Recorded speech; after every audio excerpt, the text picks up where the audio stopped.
Welcome diecast action fans, and welcome fans of Poverty Hollow and the shenanigans on our wonderful junk constructed track. We're going to do something a little different once again, and that's we're going to actually have commentary, but with a little bit of its own twist. Welcome to Race 9. Race 9 is between, if you paid attention to the card in between video and intro, a classic Cadillac and the Buick Stalker. Now, between both of these vehicles, I'll give a little bit of history, a little bit of behind the scenes, I suppose, just to give a little bit of an added flair, if you will. So, what we have right in front of us directly is the classic Cadillac. Now, this casting was produced in 1981. It's based on the 1935 Cadillac 355 personal limousine, and it first appeared in the 1982 mainline.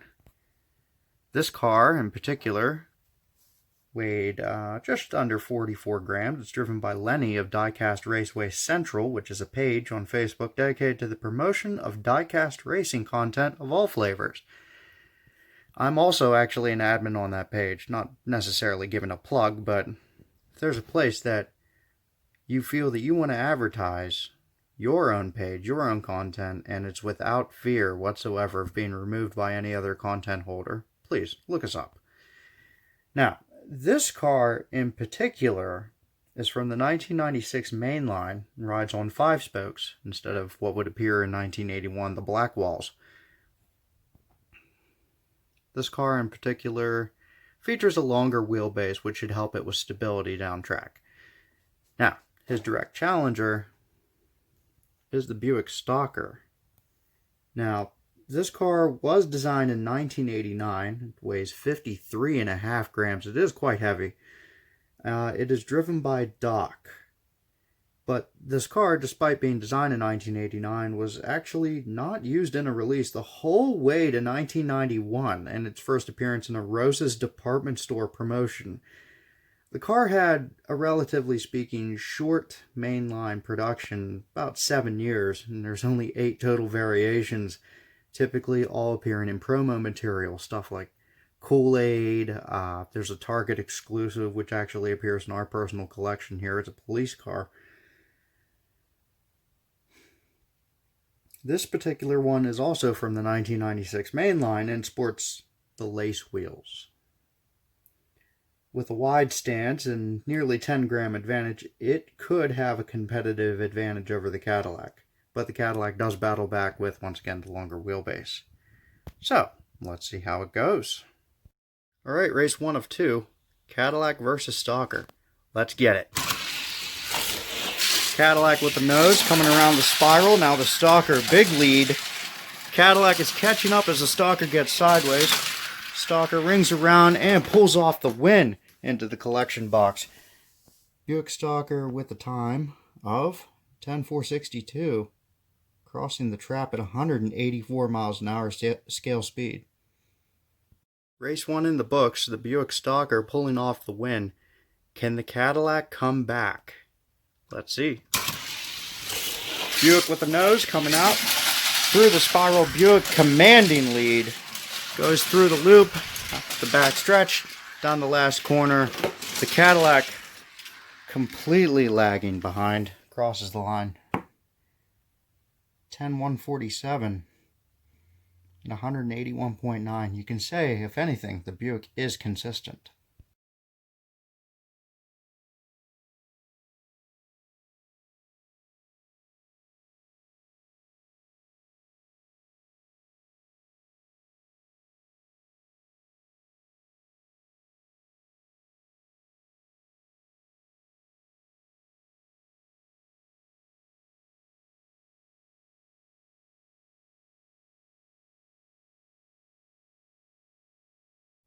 Welcome, friends, to Race 10.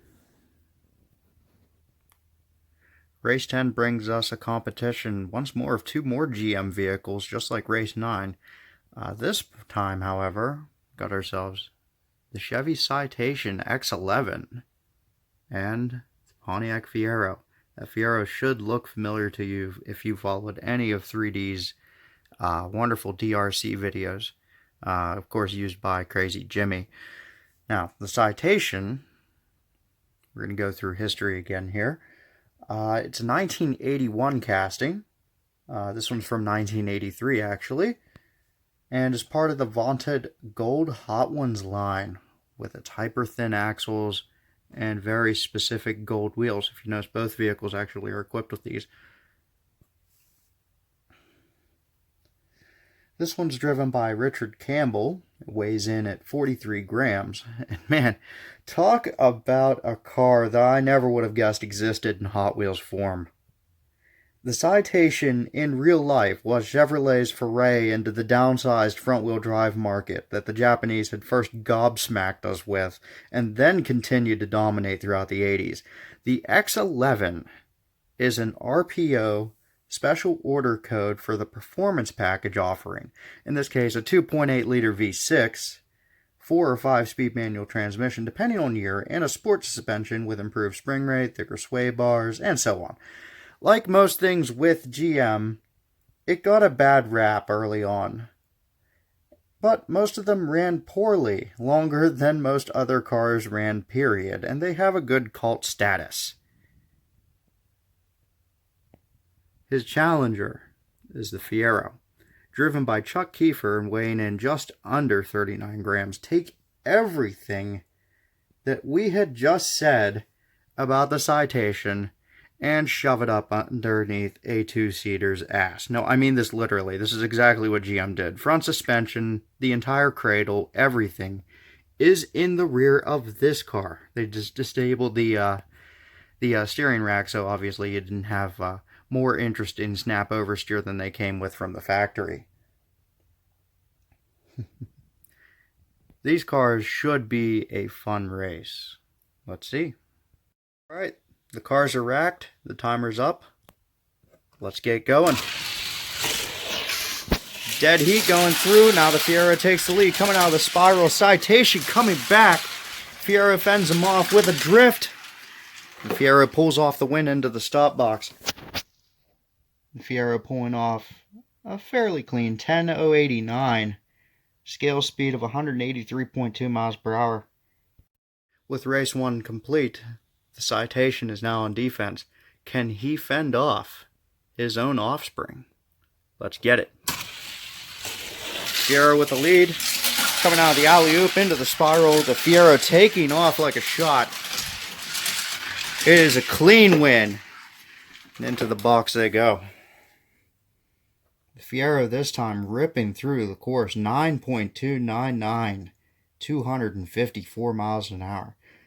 That is a fairly fast time for our competition. He will be one to watch in round 2. Thanks for watching, everyone.